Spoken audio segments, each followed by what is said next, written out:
Okay, good evening, everybody, to people, attendees old and new. This is our 24th SWOG webinar, and we are lucky enough to be joined by Ed from the National Forest. The reason I have got in contact with Ed is because I actually know Carolyn, his colleague, and we were on a fungal walk together about a year ago, and we've stayed in touch, and we said we'll definitely do some kind of webinar. So, and she said that Ed is the man for the job for the Grey Squirrel Activity and Impact Assessment Training, which I thought would be popular, and the numbers of ticket sales show that it is indeed a popular choice. So grey squirrels are estimated to cause £37 million worth of damage to trees in England and Wales each year. Understanding why that is and how we can mitigate it is the raison d'etre for this evening's webinar. So without me rambling on too much, I'll just pass over to Ed and away we go. Thank you. Thank you very much. Good evening, everyone, and thank you very much for joining us this evening. So my name's Ed Hiorns. I'm the woodland manager for the National Forest, and I'll be sort of taking you through today the National Forest Grey Squirrel Activity and Impact Assessment.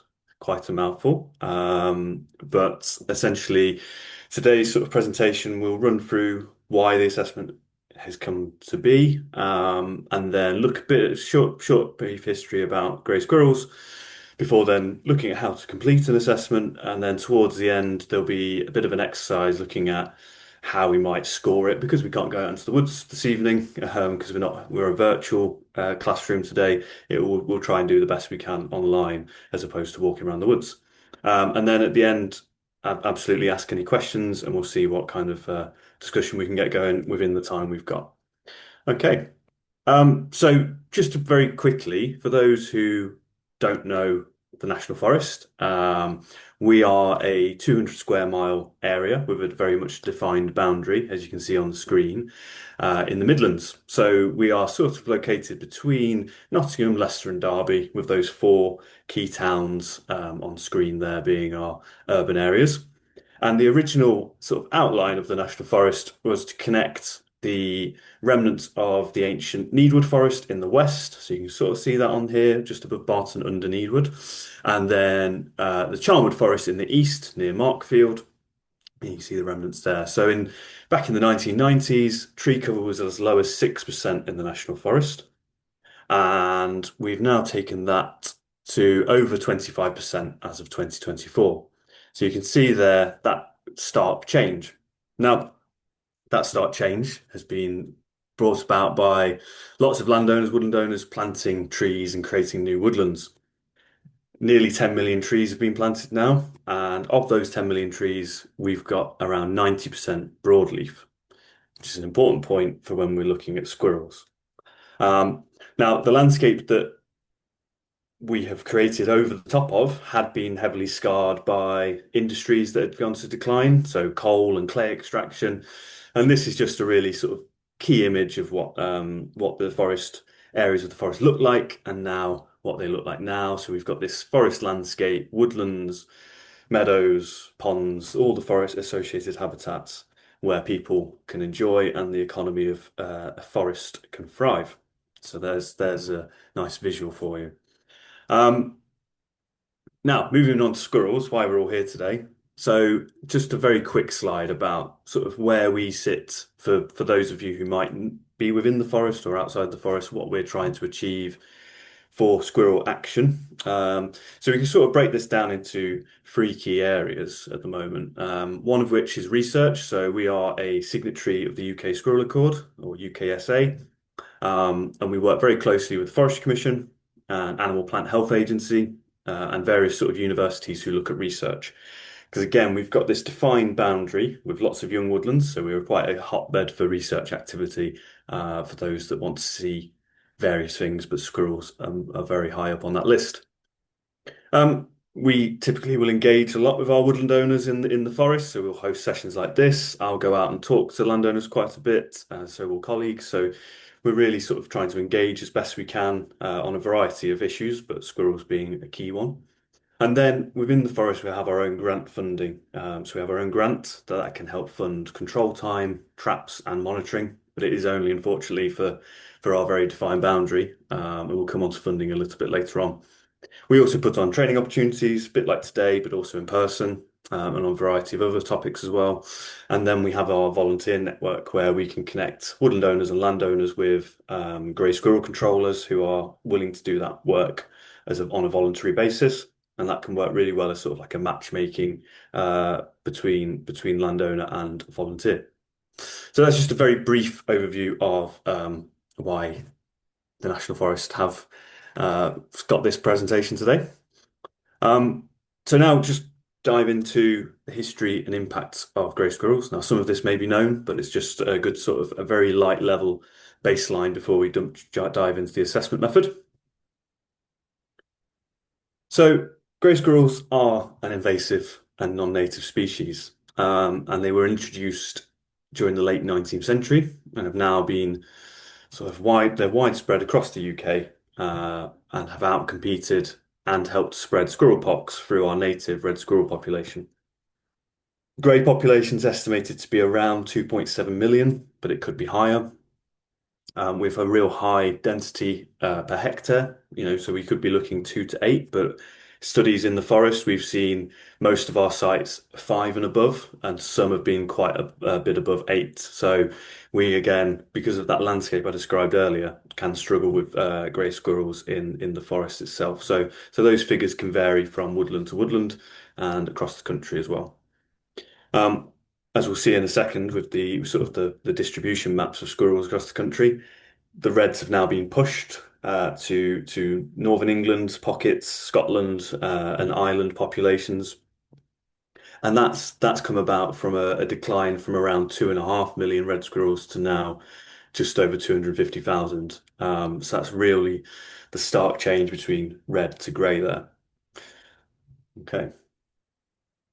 So here's those sort of distribution maps that I was just mentioning there. We can see that change in colour is quite drastic from 1945 on the left through to the latest updated version from the UK Squirrel Record and Mammal Society, which shows 2017 to 2022. Now, if we look at the latest two maps here, we can see that we've made some gains and some losses. Obviously, some of this could be due to greater amount of data as well. So there's some elements of data significance here as well. So we can see the gains on Anglesey, for example. It's a great success story. The Isle of Anglesey being a red squirrel stronghold.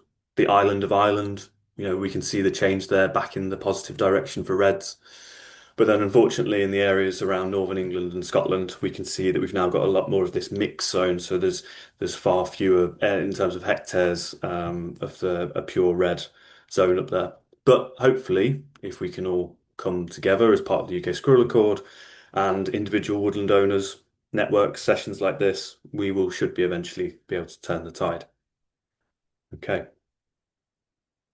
So why is it an issue? Well, we're just going to do a couple of slides now on why we're concerned with grey squirrels. And as the stat was mentioned at the start, 37 million pounds of damage are estimated to be caused every year in England and Wales by grey squirrels. So this is a combination of timber, carbon, and other ecosystem services.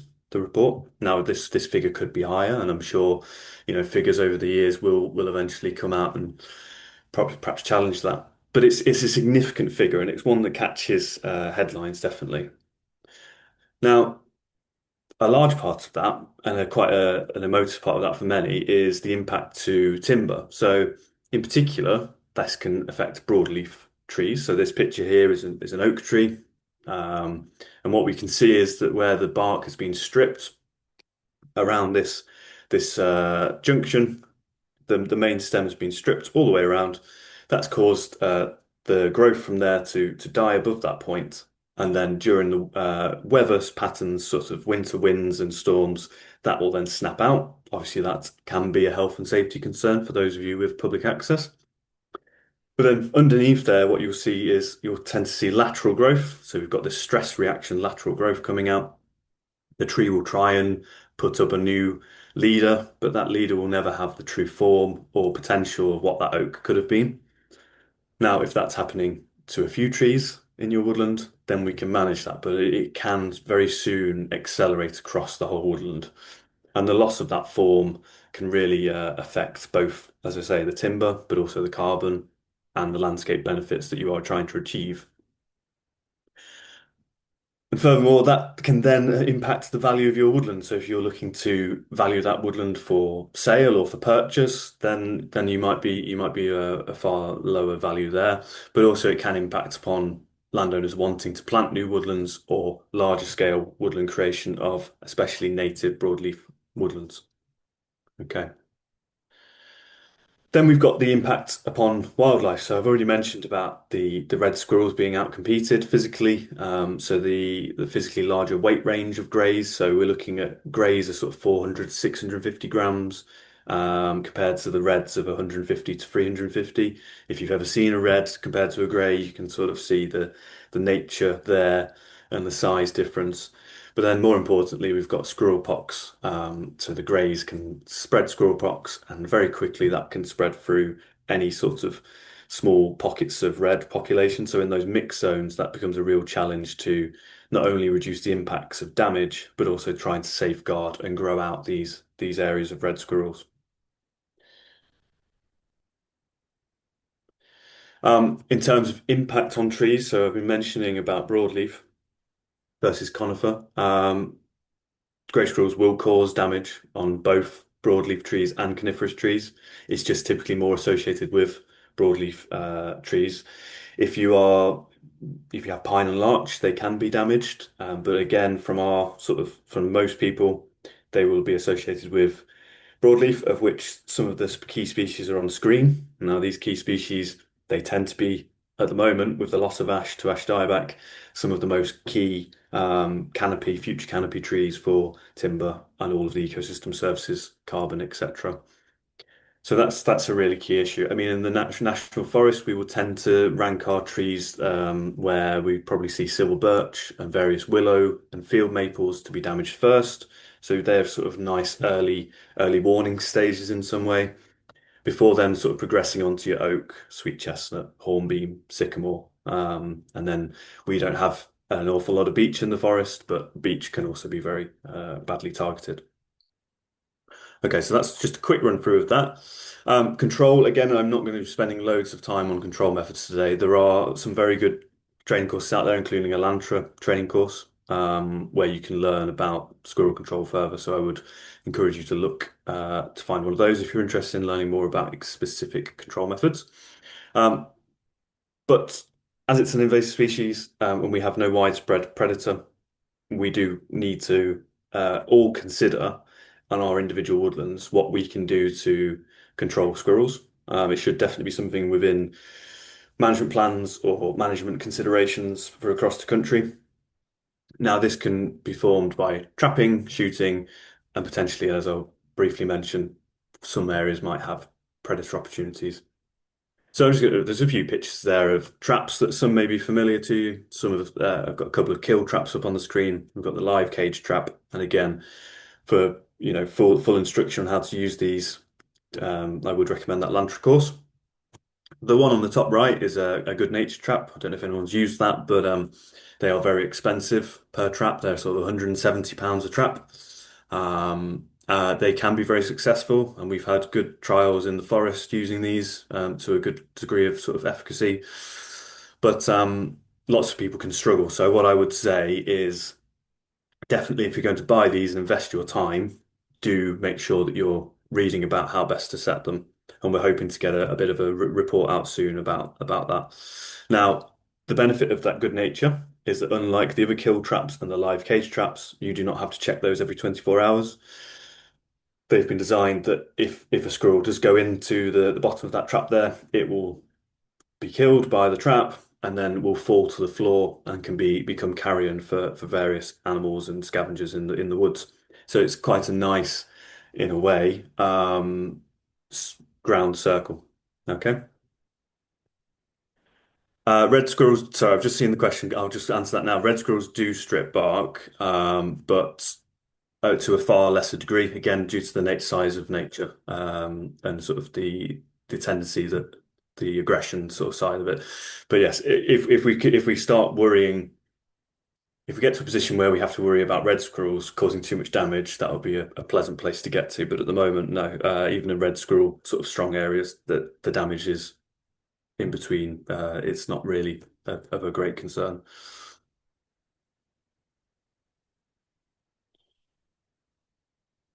Okay, so just moving on. Yeah, very quickly. Oh, I've lost my screen there. Does everyone still see me? Yeah, I can see you and I can see a pine marten. Okay, that's good. That's fine.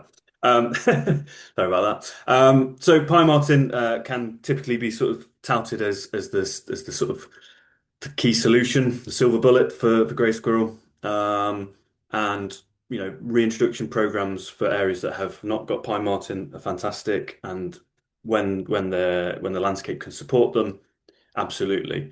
I think the key issue here is that they aren't going to come in and solve all of the issues in England. Um, However, if you are interested in pine marten further, there are some very interesting studies from Ireland, and the changes that they're seeing there with the help of pine marten to reduce grey squirrel and increase red squirrel. So I would point you towards some webinars there, and I think the UK Squirrel Accord YouTube channel has one of those. So if you're interested in learning more about pine marten specifically, then do head over there and have a watch in your spare time. And then another one that's sort of commonly spoken about, and again, just a very brief overview here, is the oral contraceptive that's in development by the Animal Plant Health Agency. So it is still currently in its research development phase. Some very positive updates recently, but it is still a few years away. There are, again, far more in-depth descriptions of this and YouTube videos out there, so do by all means go and have a look at those. The idea behind it, for those unaware, is that a hopper such as that one on the screen there is where a grey squirrel only hopper would be able to, the grey squirrels would be able to go in, consume a bait with a contraceptive within it, and that can then slowly over time, alongside control measures, help to crash populations. But obviously, they need to get the balance of the chemical compounds correct, and then the delivery mechanism. And then it's groups like yourselves, where woodland owners groups, that we can then hopefully build up these clusters where that might be able to be delivered in the field in years to come. So yeah, one to watch out for. Very positive. Okay, I think we're about on time. So we're now going to dive into the activity and impact assessment method. Um, so I just wanted to quickly mention funding. I sort of mentioned I was going to talk about this earlier. Um, Funding is not universal across the UK at the moment, so if anyone's outside of England today, apologies, but it is currently only England funded within England, the assessment method. So that's via two grants. So if you're lucky enough to be within the National Forest, we have our own bespoke National Forest Management Grant, where we can fund as I mentioned earlier, the assessment, but also control and infrastructure around that. And then if you apply for countryside stewardship for your woodland, the assessment is part of WS3. So WS3, Woodland Supplement Free, is where you can get funding for squirrel control and again, traps and writing plans to control your squirrels. And as part of that, you will be required to complete the assessment. So it is a national document across the countries, but at the moment, funding is only within England for this. Okay, so why is the assessment important? And what changes have we made recently? So there's been various sort of iterations of this document, so I'll just outline those as well. So for anyone that's used it previously, we can identify how it's changed over the years. So early recognition is particularly important for young woodlands, like many of those that we have in the National Forest. Many landowners aren't from a forestry or similar background, and therefore the knowledge of the impacts of grey squirrels can sometimes be we can be too slow to recognise what's going on before the damage is caused to quite a severe level. So what that means is it's an important skill really for all woodland owners to try and be able to understand grey squirrel impacts to try and meet their long-term objectives. And the idea behind the survey is it should be quite a straightforward, easy method to monitor your woodland, monitor each tree, and then give feedback to interventions on someone's drawing on the screen, I think, on squirrel damage and whether further efforts should be put towards squirrel management. So, population monitoring. We could count the squirrels. We could walk around with a clipboard and try and count however many squirrels we think we've got in our woodland. Now, this is very difficult because each woodland will have a squirrel that's got maybe a different tolerance to human interaction. If you've got a more public site, they're more likely to be less skittish than if you've got a very rural site. So, counting squirrels, we can rule that out. Now, APHA have developed a very clever camera trap method with statistical analysis and breaking down squirrel numbers and density within a woodland. However, that's not going to be achievable for everyone. Not everyone wants to put out camera traps within their woodland and learn how to do statistical analysis. So instead, we can use impact as a proxy for population. This is much easier to record because trees don't move, and we can therefore use it, like I say, as a proxy for the population. It can also be potentially more directly relevant when we're thinking about woodland management, and then monitoring of your woodland on an annual basis can also form part of maybe an annual woodland health check. So really using the time wisely to get to know different parts of your woodland, making notes on what's working, what's not working, and help to steer interventions, whether that's for squirrel control, deer, or various sort of woodland management activities.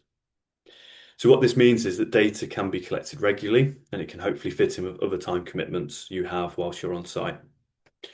So the more regularly we record, the more data we can collect, and then the better understanding we can have of what's happening over time. So as I said, just briefly, the method was developed in the forest. So what we've sort of learned over the years is that we continue to tweak it as various feedback comes in from across the country. So the most up-to-date method at the moment is the autumn 2025 that you can see on screen. So always make sure you've got that because there is a 24 and 2022 and further back than that, a few others as well. So do make sure you're up to date with that one. It's meant to be, as I say, easy to access. It's a transect survey, so we're walking transects through the woodland and we're looking for three key indicators of squirrel presence. So they're identified here at the bottom by squirrel impact through damage, bark stripping, squirrel drays, so that's an activity monitor, and then feeding sites on the right-hand side. Okay, so that's very much the background covered. So now we're going to get into exactly how it works.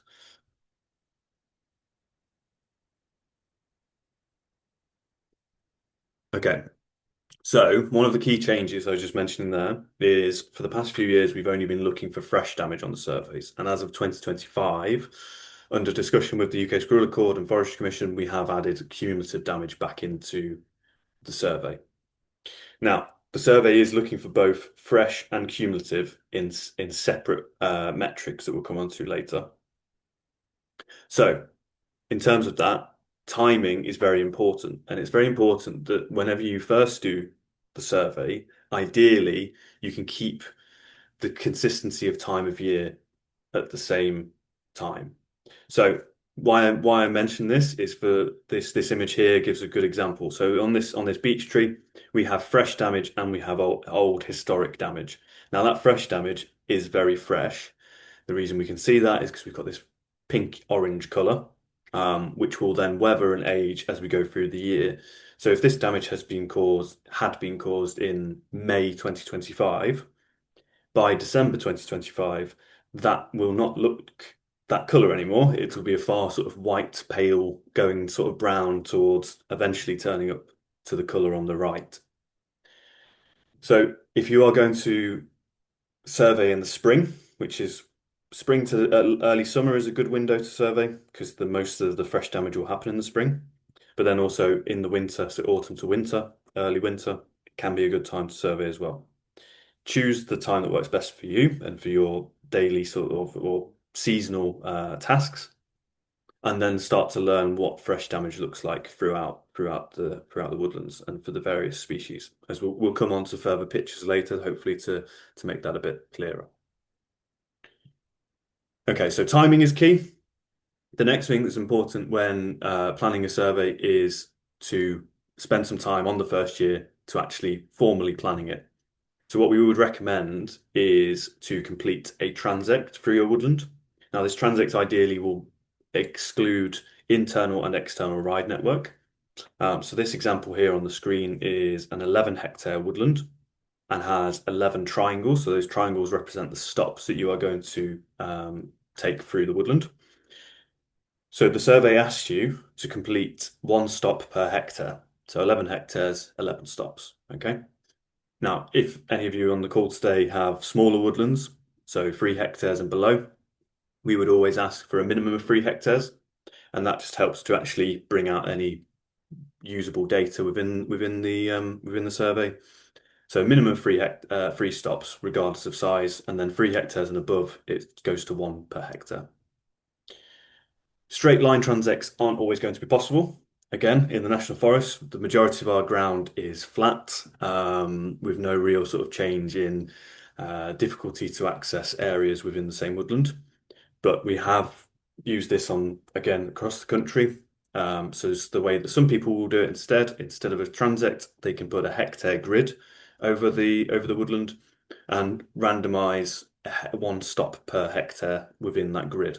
That can work just as well. Again, it's just whether you want to choose the transect or the randomized grid approach, repeat it, and therefore the best thing to do on the first year is to write it down, record it, ideally map it if you can. And this doesn't have to be anything fancy and digital. It can be drawn down on a basic map or a printout from Google Maps or Google Earth or something like that. So that's just as good. Okay. The other thing to mention here when planning is that some people will have a woodland where the planting mixtures and the species composition is quite even throughout. So, for instance, this woodland here on screen could be complete mixed broadleaf, and therefore surveying all the way through makes sense because you're sort of surveying similar areas. What we have found is, again, when we're looking at coniferous and broadleaf mixed woodlands, sometimes the coniferous blocks and the stops that you end up doing within the coniferous areas are so low that it might detract a little bit from your broadleaf.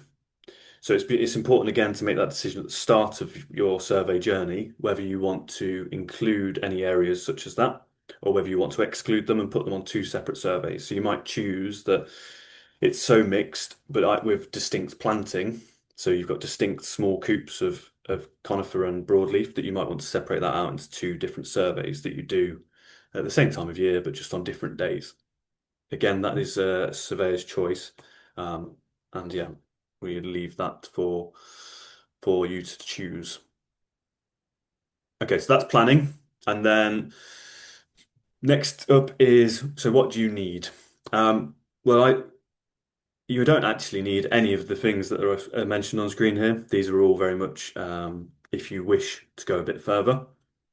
So we'll come on to later, the survey is a PDF document online, and the method is a PDF document, and then the survey has an Excel workbook. So the Excel workbook has various tabs.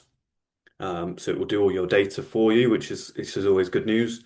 But within that data workbook, you have a print sheet, so you can print that off, and it will print off in a perfect A4 landscape mode where you can write all your results down, take that into the field on a clipboard, and then bring that sheet back and put it into the workbook. So that can be very straightforward.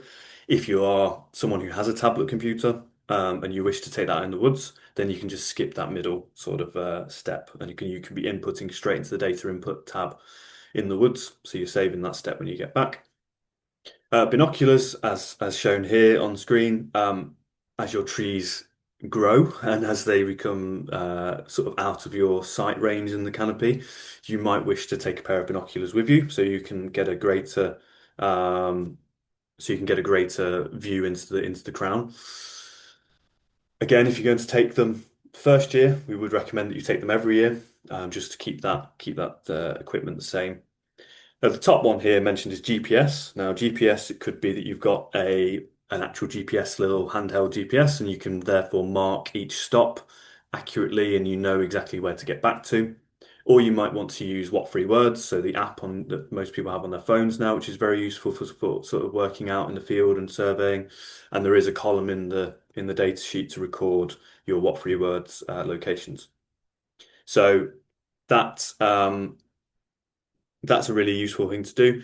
If you own the woodland or have management sort of sign off from the owner, you can mark down each of your stops by you could tie ribbon around the tree, you can spray. I've seen spray paint used, I've seen ribbon, I've seen metal tree tags used, wooden sticks with spray painted tops, just to identify because you each year you will be going back to the same stops in your woodland, and that is where um, you can then use that GPS and those what three words to try and narrow it down so you're not spending ages trying to find your stops each year.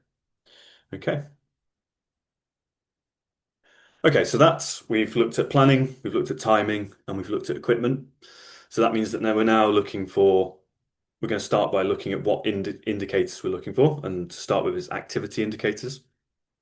So the first activity indicator we're looking for are feeding sites. Now, feeding sites can be on prominent features like tree stumps here in this image, or on exposed branches. And they might, again, like this picture, have remnants of food sources, so broken hazelnuts or acorns, chewed pine cones, as we can sort of see here. Um, but this figure is likely to be quite low.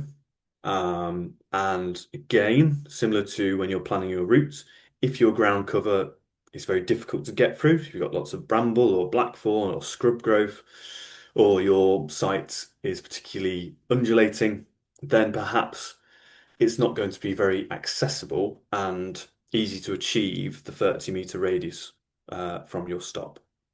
So if it is very difficult and not very practical, then what we would encourage you to do is just to leave it for that stop and move on, because this is more about what you might be able to learn from the activity indicators can hopefully feed into more about where you might want to target your control. So it's more of a feel for your woodland than an actual what we break down into the recording data, which is the impact assessment, which we'll look at in the third slide. Okay. So the second activity indicator are squirrel drays. Um, so again, we're looking from central point in a 30-meter radius. This can be slightly easier than feeding sites because we can see through the trees and we can look up in a sort of 360 view.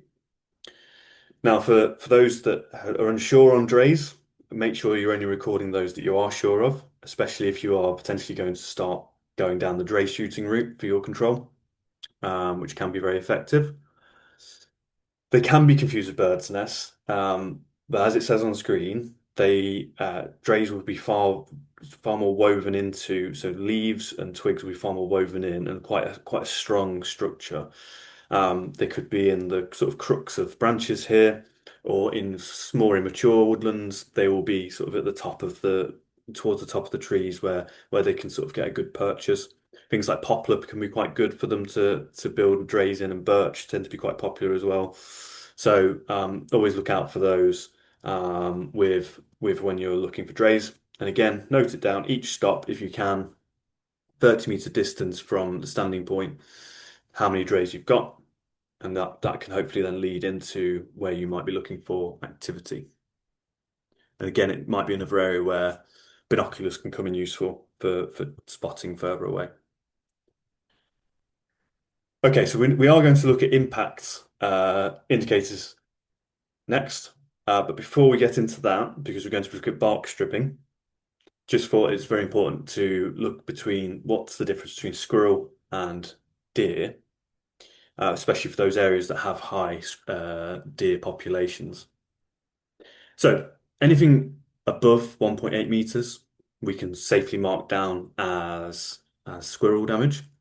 Although on a similar session a few weeks back, I had some people from the southeast, and we would look talking about parakeet damage. So we are looking at how we might be able to, yeah, identify that or put a little note in the methodology for those in the country that have issues with different, yeah, damaging birds, etc. So so 1.8 meters and above, usually we can put it down to squirrel damage. Anything below that, we need to just be a bit more careful with. Once you've got your eyes into what deer and squirrel damage looks like, you should be able to quite differentiate quite quickly. So fraying and this like the image on screen, very messy strips that have quite rough edges, rough marks will tend to be deer. Squirrels are quite neat. You will also be able to see the bark that's been discarded below. Um, Whereas sort of rabbits will tend to eat it, and deer damage will tend to not be discarded in such neat small piles of discard. And again, I've got some pictures later on. There is a very useful, again, not wanting to double work anything here. We don't have a guide on it because it's not our role, but the Forest Commission definitely have a very useful visual guide for grey squirrel and deer damage. Um, there's paper copies of this available if you contact the Forest Commission, but also as an online PDF. If you just search for grey squirrel and deer damage impact guide, then that's a good way of looking for the difference. And again, if you're unsure, then do some further research on it or submit pictures to a group that you might be part of that you can kind of compare and get some advice from, or yeah, mark down that you're unsure on it. Okay. So now we're into the crux of it. Only half an hour in. So recording impacts. So if we're recording impacts, we are again at each stop. So we've done our activity. We look around for drays and feeding sites, and we've now got to identify the 5 closest trees at each stop. Okay. Now we are looking for the 5 closest trees with a diameter of 7 centimeters or above at breast height. So DBH, diameter at breast height. Now, this has been put into the method in recent years to try and account for sites with a large amount of natural regeneration so that we aren't maybe monitoring one tree with 4 blackthorn, hawthorn, sycamore, little saplings around them and missing gathering that data on a wider scale. So that's why that's in there. With each of the 5 trees, we're going to record tree species. Now, if you're not entirely clued up on tree species, you can, for example, if you're not sure the difference between silver and downy birch, you can just put birch. This is just more for your recording purposes. We're then going to record the location of any damage. So you're going to go on a full 360 of the tree, look up and down. If you have basal damage, you'll mark down damage on the basal level, mid-stem, and the crown. So there'll be 3 areas on the recording sheet we'll see in a second. And then, so that's location. And then we're going to look for, if you find damage, we're going to determine whether it's fresh or whether it's old. And you're going to score that damage on a scale of 0 to 5, which we've got a couple of slides to describe it. And then we've got an activity towards the end where if you will wish to sort of input, we'll be able to come up with some numbers. Okay. So this is what the recording sheet looks like. This is the print sheet version, but the data input sheet looks exactly the same. So on the left, you would put stop number. So we've got 5 stops on this, but again, you can just keep going down and down if you need to do. I can't remember how many stops it goes up to, but it keeps going for big sites. You would then put your stop location. So what 3 words, GPS, that's a nice recording little box there for the stop. And then at each stop, you've got tree 1 to 5. So you put your tree species down in the species box for each of your 1 to 5 tree. You then, if you can see damage, determine roughly where it is on the tree. And then we're going to score for fresh damage and then cumulative damage. Then we've got the activity tallies for the stop as a whole, so drays and feeding sites. And then on the comment box, that's just a chance really for yourself, if you're the woodland owner or if you're just the surveyor, to record anything that you might be of interest. So as I say, it can be a really good chance for you to access your woodland on an annual basis in terms of have you got an issue with fly tipping, antisocial behaviour? Have you got ash dieback in an area that's declining and you need to maybe bump that up your plan of operations for the woodland? Um, are there particular drays in that area? If you've got a pheasant shoot, are they attracted to the pheasant feeder, for example? any commentary that you want to add, this is your chance to sort of put it in that box and have it for next year or for whenever you really want to look back at that site. So it's just a useful part to have. Okey doke. So, so the next two slides, we're going to look at the fresh damage score system and then the cumulative damage score system. So starting off with fresh, and all of the pictures here and using the assessment are very fresh damage. So as I was saying earlier, this fresh damage that you can see on screen, these pictures were taken around that sort of May to July time where the damage has occurred. We've got that very sort of colourful underbark layer where so you can really see that's just happened. So starting off on the left, or just to mention briefly, a zero would be no damage. But starting off on the left then, number one is coin or nail-sized exploratory bark area of being stripped from the tree. So this here is field maple, got this nice cream yellow colour. And this is just a small area on the base underneath where sort of the first lots of branches come out, just an exploratory area. What will typically happen then is that squirrels will then come back next year or the year after and start to strip off further pieces, as we'll see on some of the pictures we'll look at later. Number two, this is an oak, so that's what we're looking at underneath oak after the bark's been freshly stripped. You can see there as well the sort of very neat teeth marks and then the rough edges around the edge. So this is an oak with a sort of hand-sized piece of bark removed. So that's number two. And number three, we have damage that has the potential for less than 50% of the canopy to die. So when we're looking at fresh damage, we're probably not going to be expecting to see the canopy dead because it's only just happened within the year, but it might have the potential to kill that canopy or less than 50% of that canopy. Four is then the reverse of that or the increase of that. So damage has the potential for greater than 50% of canopy death. So here again, we have another oak on number four. It's a forked stem with the closest fork to us, the right-hand fork, completely stripped in one growing season. You can see that orange colour being exposed. But then that back fork has its bark mainly intact. There's a few little patches, if you can see on screen there. And then five is, as you'd expect, it has the damage potential to result in total canopy death. So this is a sycamore stripped all in one go. It's peeled like a banana. Just by number five, you can see these huge strips of bark, and it's just completely come off like a jacket. So that's what we're looking at, fresh damage, so 1 to 5. And these pictures and these descriptions are in the PDF document in the of the survey.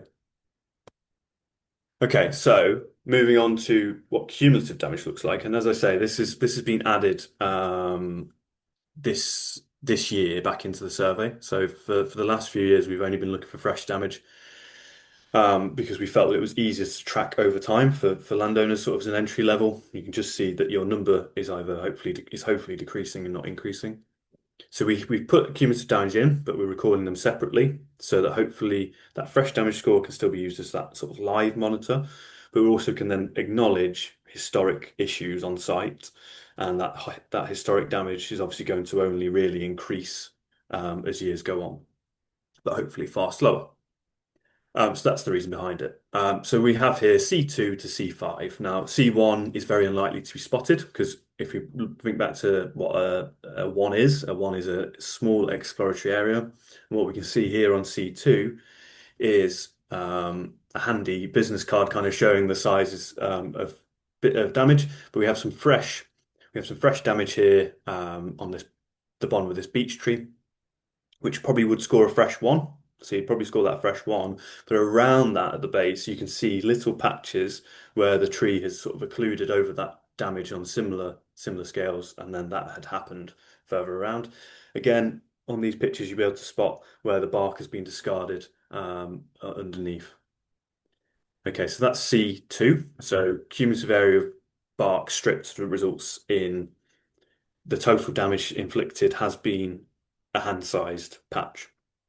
As we move on to 3, again, these pictures I've managed to get sort of historic and fresh next to each other, just to show the difference, certainly with age. So this is a willow tree. So you can see the green sort of bark where it should be, and then at the bottom we've got this area where the the stem is sort of a browny grey colour where it's historically damaged, and then we've got these orange patches again moving up the stem. So this is cumulative areas that are stripped that are large enough to kill less than 50% of the canopy.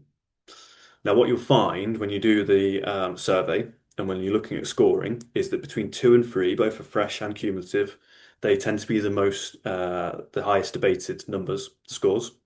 Okay, so 3 there, I think it's very much on the lower end of less than 50% of the canopy potential, just from that snapshot. But it is now greater than hand-sized in its total, it's greater than hand-sized pieces. So if we were scoring that tree there, the willow tree on C3, you would score that as a fresh 2 because we've got fresh areas that are hand-sized bark, but in total we've got areas that had already been damaged that add it up to that C3 as a cumulative score, if that makes sense. So now we're moving on to C4. Again, we've got a twin forked oak, where one of the stems has already been stripped and has already historically died from squirrel damage. So cumulative areas here are stripped are large enough to kill greater than 50% of the canopy. So we've definitely got 50% reached there. And then we can see there's now damage. It's quite hard to see with the light exposure here on screen, but on that left-hand side, the living stem, we've then lost quite a few chunks of bark on that as well. So that's reached that C4. And then for the birch on the end, we again have a forked stem where the main leader, the straight main leader, has historically been stripped and died. This lateral branch has then become the leader and then has got to a stage where it's attracted the squirrels back in and they've stripped it all in 1 year. And that is now has an area large enough to kill the entire canopy. Now, note again the wording here, it's in the canopy, not necessarily the tree. In some aspects, when you reach a 5, it will have the potential to kill the tree in its entirety, but there's a chance that this birch will have, a bit more of a last hurrah and might put on a bit more effort in any live lateral branches that are left.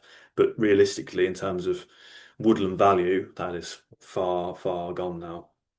So that's the cumulative damage scale. And again, just to reiterate, for both fresh and cumulative, the scale will become somewhat subjective.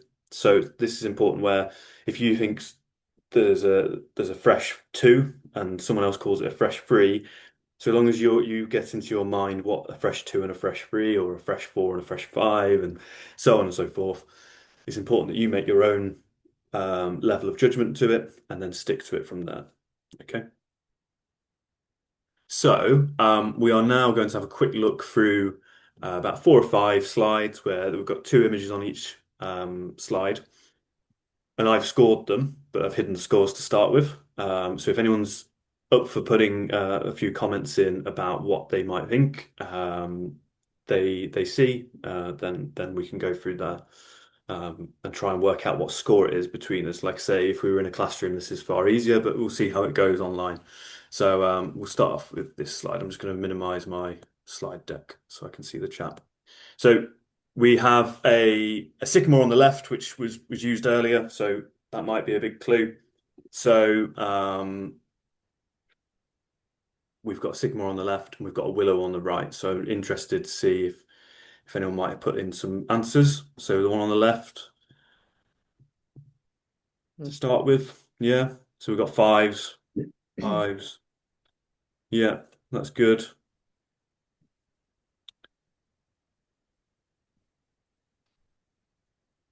Yeah, Okay. I'm saying 5. Yeah. So this one on the left, again, it's the image that we used, fresh 5, and therefore this cumulative 5 is completely gone. The willow on the right, you can see again just the amount of discard at the bottom here, and that sort of pink, very fresh willow underneath. Quite a sight, but that has the potential to kill more than 50% of the canopy, in my judgment. But there's no real historic damage there again, so that's a F4 C4. Okay. So moving on to this one, we've not seen these ones yet, so this one's a bit harder.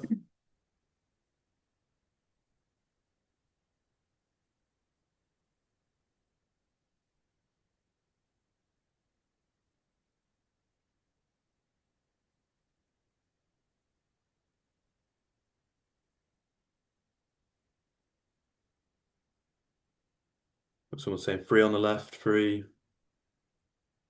three and four.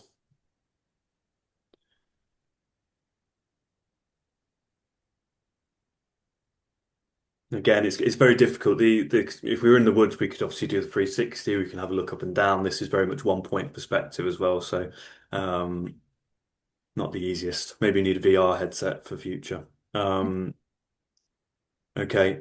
So the one on the left, this is my sort of interpretation here.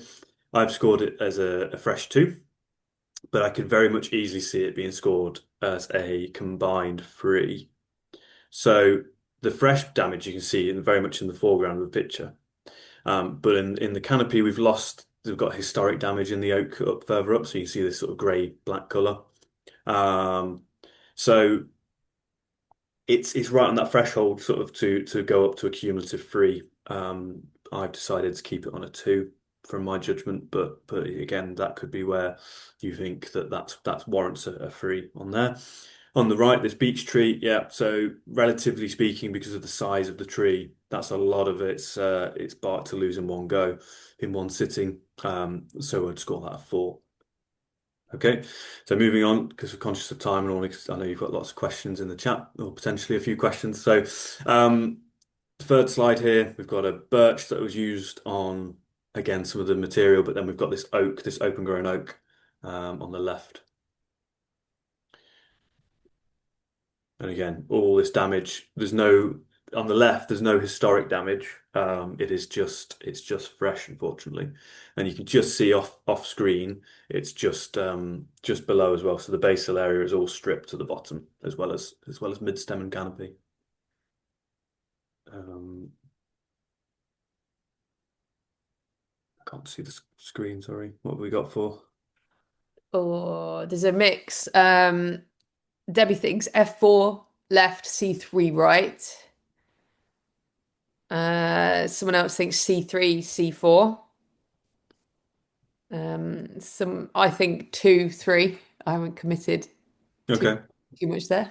Yeah, yeah. So the one on the right, we've got the damage levels here where it's reached the fives because what we essentially got is there was only one living canopy supporting stem. That's on the left, and that's been stripped entirely.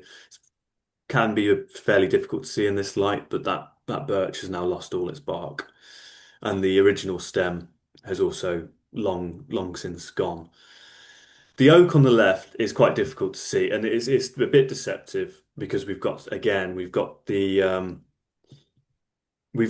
such a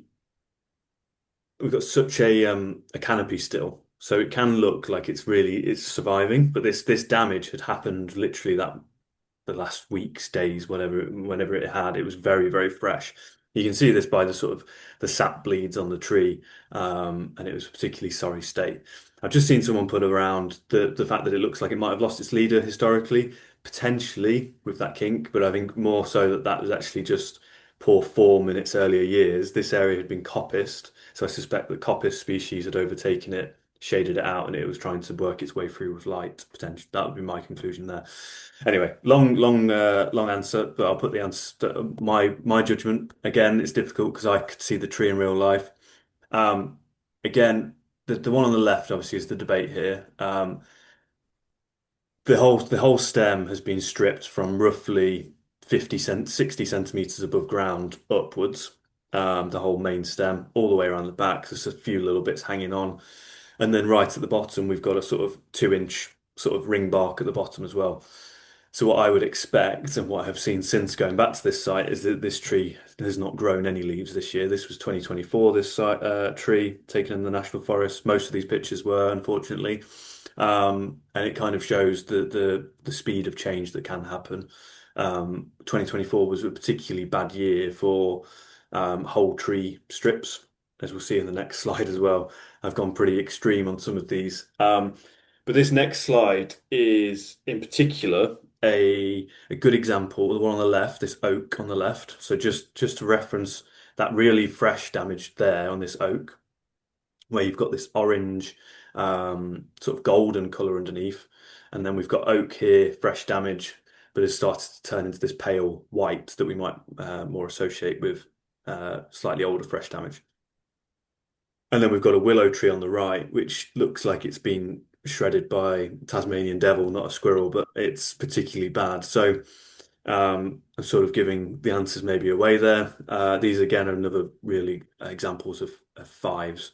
And again, it just the reason I put so many drastic pictures into the slideshow is just to show it can happen and it can happen very quickly, and to start to learn about your impacts in your woodlands, but also to really put some focus on control. If you aren't controlling squirrels at the moment, definitely do the survey, and by all means, please do start to consider what control might work for your time and size of woodland. Um, because it will be coming if you've got broadleaf areas and grey squirrels.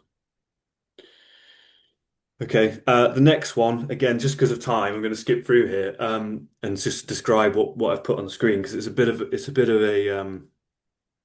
misleading slide. The one on the left is an ash tree that has not been stripped at all. It's just a dead ash tree from ash dieback that then the bark has decayed off.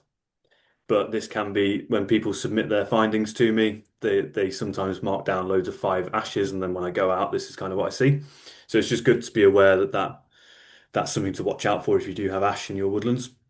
The one on the right, people might have guessed, but this is not squirrel damage. This is damage caused by roe deer. Um, Again, quite deep sort of scar lines in there, big plate chunks broken off in one go. So it's that kind of impact and smash off rather than the individual strips being pulled off there. So that's just an example of deer damage and non-related bark loss or death in the woods that you might come across. Okay, I've got one last one, and then that's pretty much it, other than any questions, people. Uh, Final one here. Yeah, so we've got and again, just for speed, I'll talk very quickly through the decisions. The one on the left, we have an ash tree. Rare to see it on ash, but you can see squirrel damage on ash. So there's no fresh damage on that one on the left, but it's all historic damage. And then the one on the right, we've got, again, these sort of buttress damage on beech. And you can see, again, the real sort of creamy golden color of the fresh damage. But just to the top left, we've got some historic damage where it's sort of changed into that lighter grey color.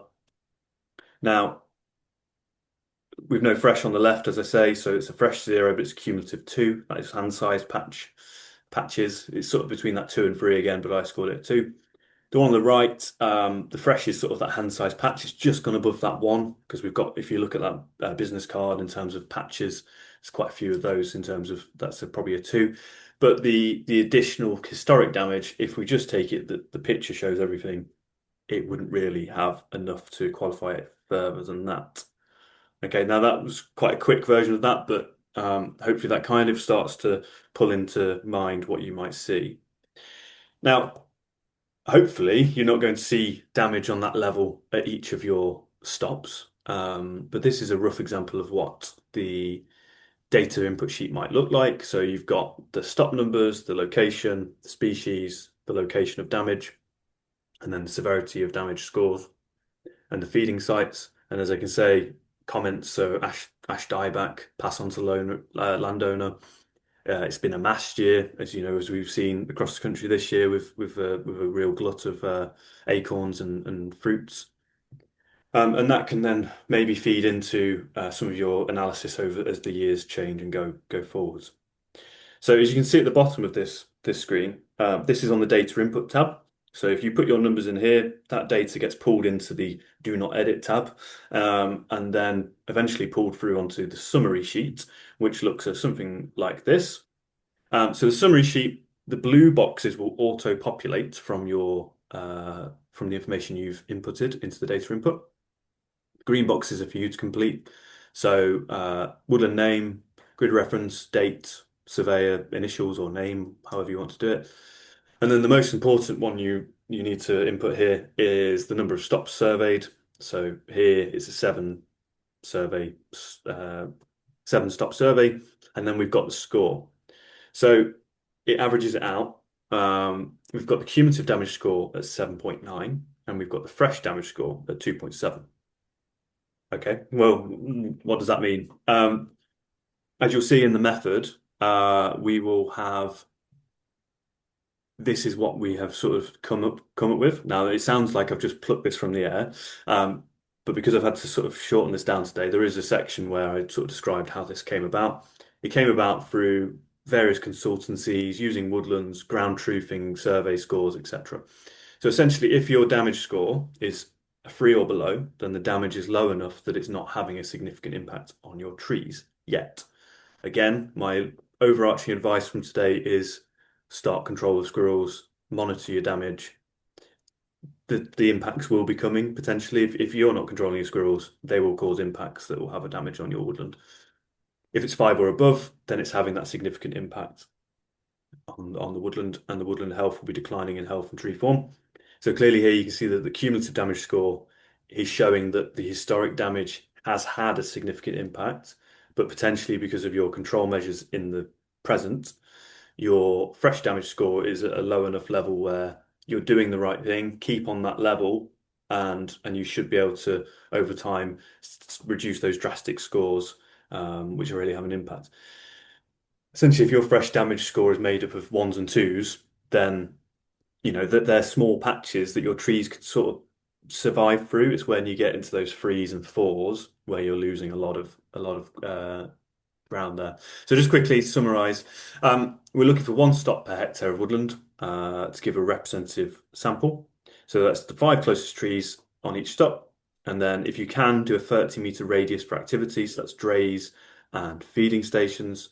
If you've got a woodland 3 hectares or below, minimum of 3 stops just for the data side of things. The results should be recorded in the workbook, which again is, I'll put the links up in a second. And I've just shown you there the sort of screen grabs of it. And if possible, record your route through your woodland to try and make it repeatable. It's not 100% necessary, but it will just give you that repeatability year on year. Go to the same trees. It might take a bit longer to do it this year or the first year you do it, but then you'll be thanking yourself for years to come. Okay, so I said I'd put up the links. So we've got there's the National Forest website there. So the latest documents will always be on our website, so you can always trust to go to there. The UK Squirrel Accord website link is there. So the UK Squirrel Accord are currently calling out for woodland owners across the country to complete the survey and submit their results by the end of January. So we've got, you know, a good 6, 7 weeks still to do it. And I would encourage anyone who's interested to do it after today, after hearing me waffle on for an hour, to go on there and submit it, because what they're doing is they're just trying to capture damage across the country to sort of draw a better picture of how it's going on. If you have any questions about the National Forest or any feedback on when you use the survey, then please do get in touch and send that across to the email address there or via the website. And it'll probably end up getting back to me, but it's just an easy way for us to keep track of things. So I'll leave that on screen. I'll just open up the chat, and then if anyone's, I know I've gone over time already, so I don't want to take any more of your evening up, but yeah. Thank you, Ed. Thank you so much. I think it's certainly food for thought for all of us. I think one of the questions, I think if I collate the ones higher up, Yeah. one question I think would be a good one to end on is talking about control tips, and about what we could do to dissuade Mm. them. Like maybe that's a webinar in its own right. Maybe you can't say Yeah, that in a no, sentence, but what would, definitely. yeah. Yeah, I sort of mentioned earlier on. There's a Lantra Grey Squirrel management training course that's quite good for landowners. I certainly send a lot of the landowners in the National Forest onto it who are wanting to engage with the control themselves. It Mm, costs from memory about just 70, I think it's £75 a head. It's a day course where you go through sort of different trap techniques, dispatch techniques, etc. So mm. that can be a really useful course to definitely go on.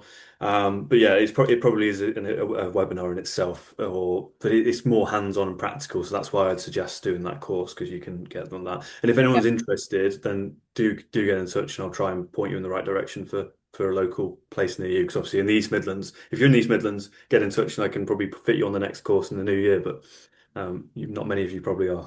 I am, so I'm all right, but everyone else have got we're all spread all over here. So but yeah, thank you, Ed.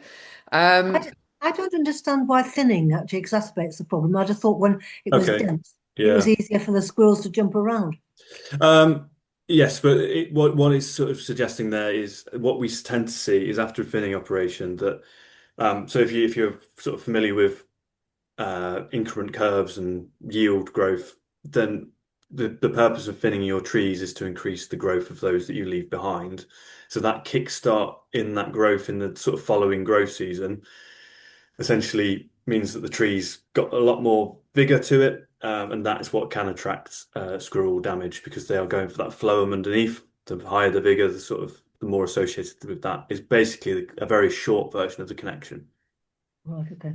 So we've shot about 300 squirrels. That's very good going, and I'm sure you'll have 300 more next year. I mean that is the main issue to sort of say as well is that, as I say, definitely try and start if you can, if you have the time and the ability to control your own squirrels, start with it, but you will just be an ongoing process, and that's why some of these more futuristic or research kind of methods in terms of contraceptive or any other bits out there will be key for the long term Yeah. survival. Now, again, in It's the just Midlands, we don't have red squirrels to worry about, but we're all it's very difficult talking to neighbours because you've got the little furry animals sort of syndrome. yeah, So absolutely, and so a lot of our neighbours basically feed the squirrels, and their children are aghast at the thought that yeah. we shoot them.